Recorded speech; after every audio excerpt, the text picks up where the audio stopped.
Once upon a midnight dreary, while I pondered, weak and weary, over many and quaint and curious volume of forgotten lore, while I nodded, nearly napping, suddenly there came a tapping as of someone gently rapping at my chamber door. "'Tis some visitor," I muttered, tapping at my chamber door. "Only this and nothing more." Ah, distinctly I remember, it was in the bleak December, and each separate dying ember wrought its ghost upon the floor. Eagerly I wished the morrow, vainly I had sought to borrow from my books surcease of sorrow, sorrow for the lost Lenore, for the rare and radiant maiden, whom the angels name Lenore, nameless here forevermore. The silk and sad uncertain rustling of each purple curtain thrilled me, filled me with fantastic terrors never felt before, so that now, to still the beating of my heart, I stood repeating, "'Tis some visitor entreating entrance at my chamber door. Some late visitor entreating entrance at my chamber door. This it is, and nothing more." Presently my soul grew stronger, hesitating then no longer. "Sir," said I, "or madame, truly your forgiveness I implore. But the fact is I was napping, and so gently you came rapping, and so faintly you came tapping at my chamber door, that I scarce was sure I heard you." Here I opened wide the door. Darkness there, and nothing more. Deep into that darkness peering, long I stood there, wondering, fearing, doubting, dreaming dreams no mortal dared to dream before. But the silence was unbroken, and the stillness gave no token, and the only word there spoken was the whispered word Lenore. This I whispered, and an echo murmured back, Lenore. Merely this, and nothing more. Back into my chamber turning, all my soul within me burning, soon again I heard a tapping, something louder than before. "Surely," said I, "surely that is something in my window lattice. Let me see then what thereat is, and this mystery explore. Let my heart be still a moment, and this mystery explore. 'Tis the wind and nothing more." Open here I flung the shutters, when with many a flirt and flutter, in there stepped a stately raven of the saintly days of yore. Not the least obeisance made he, not a minute after stayed he, but with mien of lord or lady, perched above my chamber door. Perched upon a bust of Pallas, just above my chamber door, perched and sat, and nothing more. And this ebony bird beguiling my sad fancy into smiling, by the grave and stern decorum of the countenance it wore.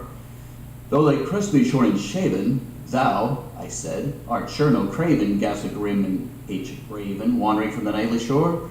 "Tell me what thy lordly name is on the nice Plutonian shore." Quoth the raven, "Nevermore." Much I marveled, this ungainly fowl, to hear discourse so plainly, though its answer little meaning, little relevancy bore. For we cannot help agreeing that no living human being ever yet was blessed with seeing bird above his chamber door, bird or beast upon the sculptured bust above his chamber door, with such name as Nevermore.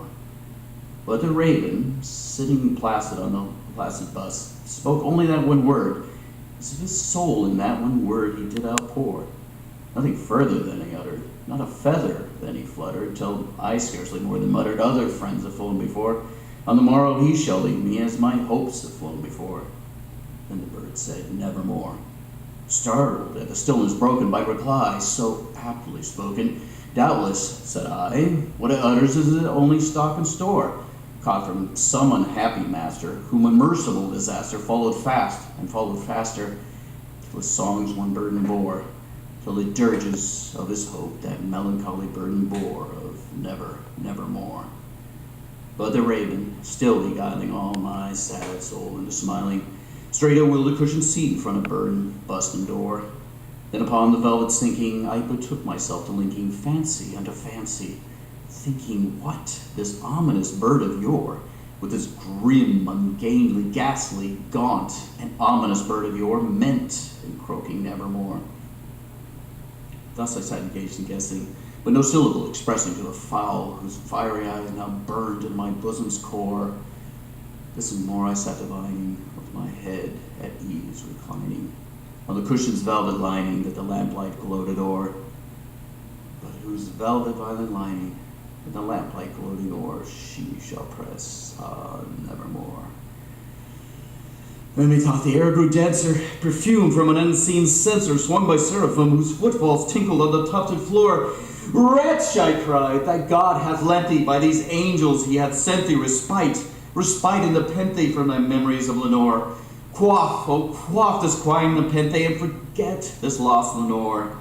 Quoth the raven, nevermore. Prophet, said I, think of the evil, prophet still of bird or devil, whether tempter sent or whether tempest tossed thee here ashore. Desolate yet all undaunted, on this desert land enchanted, on this home by horror haunted. Tell me truly, I implore, is there balm in Gilead? Tell me, I implore. Quoth the raven, nevermore. Prophet, said I, think of the evil, prophet still of bird or devil, by that heaven that bends above us, by that God we both adore. Tell his soul with sorrow laden, if within the destined Aiden it shall clasp a sated maiden, whom the angels name Lenore. Clasp a rare and radiant maiden, whom the angels name Lenore. Quoth the raven, nevermore. Be ever our sight of parting, bird or fiend, I shrieked upstarting. Get thee back into the tempest and the night's Plutonian shore. Leave no black plume as a token of thy lie, thy soul hath spoken. Leave my loneliness unbroken, quit the bust above my door. Take thy beak from out my heart, and take thy form from off my door. Quoth the raven, nevermore. And the raven, never flitting, still is sitting on the pallid bust of Pallas just above my chamber door. And his eyes have all the gleaming of a demon's that is dreaming, and the lamplight on streaming throws a shadow on the floor.